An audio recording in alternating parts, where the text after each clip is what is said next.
జై శ్రీరామ్. ముందు పాసురాలలో అమ్మ తన చుట్టూ ఉన్న వారితో చెలికత్తెలతో ఇలా అనింది, ప్లీజ్ నన్ను నా స్వామి దరి చేర్చండి, నన్ను తీసుకువెళ్ళి శ్రీకృష్ణుడికి అప్పచెప్పండి అని అడుగుతూ ఉండింది. ఆ చుట్టూ ఉన్నవారు, ఆడపిల్లకి ఇది తగని పనమ్మా, స్వామి వచ్చేంత వరకు మనం వెయిట్ చేయాలి అని నచ్చపి చెప్పారు. అయితే ఈ పాసురాలలో అమ్మ అంటోంది, నేను అలా వెయిట్ చేయలేను, నన్నా మీరు వెళ్ళనివ్వట్లేదు, ఓ పని చేయండి, స్వామికి సంబంధించిన ఏదైనా వస్తువుని తీసుకుని రండి, అందులోనైనా నా స్వామిని చూసుకుంటాను. కృష్ణ అంటేనే అందరికీ లొంగి ఉండేవాడు అనే అర్థం. ఆశ్రిత సులభుడు, ఆశ్రయించిన వారి కోసం ఏదైనా చేయడానికి ఎప్పుడూ సిద్ధంగా ఉంటాడు. మనకి చాలామంది దేవతలు ఉన్నారు. ఆ దేవతల దగ్గరికి మనం వెళ్ళి ఏదైనా కోరిక కోరుకుంటే వాళ్ళు తీర్చచ్చు, తీర్చకపోవచ్చు.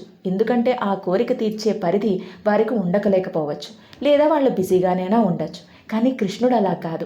మనం ఏ కోరిక కోరినా మన కోసం తనే స్వయంగా వచ్చి అది తీర్చడం కోసం, మనల్ని బాగు చేయడం కోసం తన సదా సర్వదా సిద్ధంగా ఉండి తన జీవిత లక్ష్యంగా బ్రతుకుతాడు.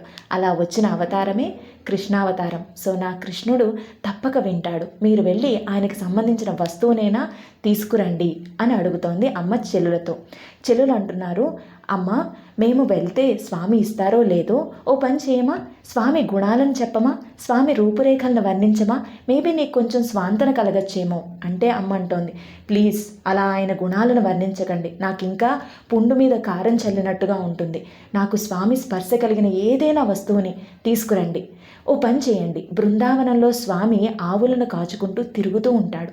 అలా తిరుగుతూ కూడా చక్కని పట్టు పీతాంబరం ధరించి ఉంటాడు. ఆ పట్టు పీతాంబరాన్ని తీసుకురండి. అది కుదరలేదా, కుంభకోణంలో స్వామి శారంగపాణిగా శయనించి ఉంటాడు. ఆయన వక్షస్థలం మీద చక్కని మాలిక ఉంటుంది. ఆ మాలికనైనా తీసుకురండి ప్లీజ్, అర్థం చేసుకోరు అని చెప్తోంది అమ్మ చెలికత్తెలతో. చెలికత్తెలు ఇంకా ఆలోచిస్తున్నట్టుగా అనిపిస్తోంది. అమ్మ అంటోంది, ప్లీజ్ వెళ్ళి తీసుకురండి, కానీ ఇక్కడ చిక్కుంది. ఎందుకంటే స్వామి పురుషుల కోసం ఒక విల్లు, స్త్రీల కోసం మరొక విల్లు ధరించి ఉంటాడు. పురుషుల కోసం ధరించిన విల్లు మనకు తెలిసిందే, కానీ స్త్రీల కోసం ధరించిన విల్లు ఆయన చక్కని కనుబొమ్మలు. ఆ కనుబొమ్మలతో ఒక కొంటె చూపులు అనే బాణాలు ఎప్పుడూ సంధిస్తూ ఉంటాడు. కాబట్టి మీరు జాగ్రత్తగా ఉండాలి.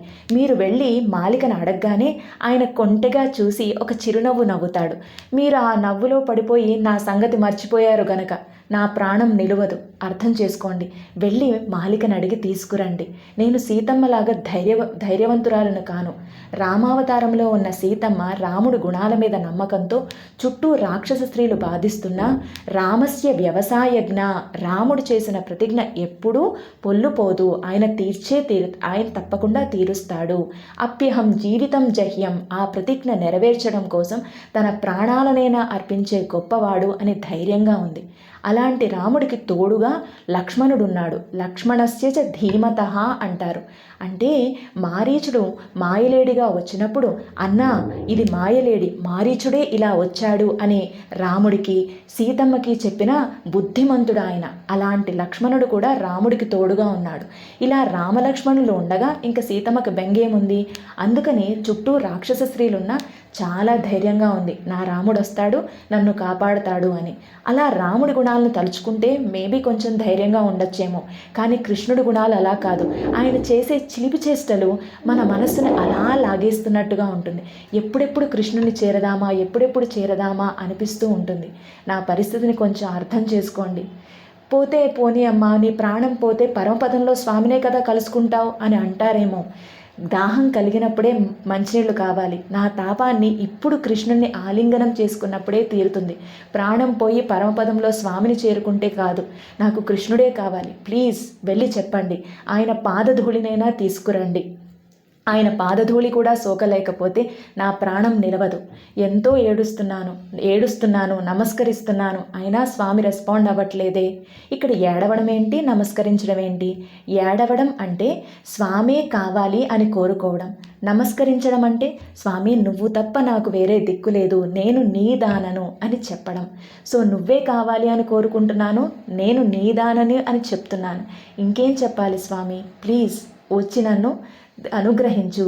ఒకవేళ నేనంటే ఇష్టం లేదా, ఓ పని చెయ్యి, నా ముఖంలో ముఖం పెట్టి చూసి నువ్వంటే నాకు ఇష్టం లేదు అని చెప్పు. అలా చెప్పడానికైనా వచ్చి నా ముఖంలో ముఖం పెడతావు కదా, అప్పుడైనా నీ ముఖార విందాన్ని ఒక్కసారి చూసి నా తాపాన్ని తీర్చుకుంటాను. నిన్ను ఒక్కసారైనా చూడాలని నా కోరిక. నా బాధను అర్థం చేసుకోండి చెల్లులారా, ఇది నేను స్వామి నుంచి కోరుకుంటోంది. ప్లీజ్ వెళ్ళి స్వామికి సంబంధించిన ఏదైనా వస్తువుని తీసుకురండి అని వేడుకుంటోంది అమ్మ చెల్లులతో. జై శ్రీరామ్.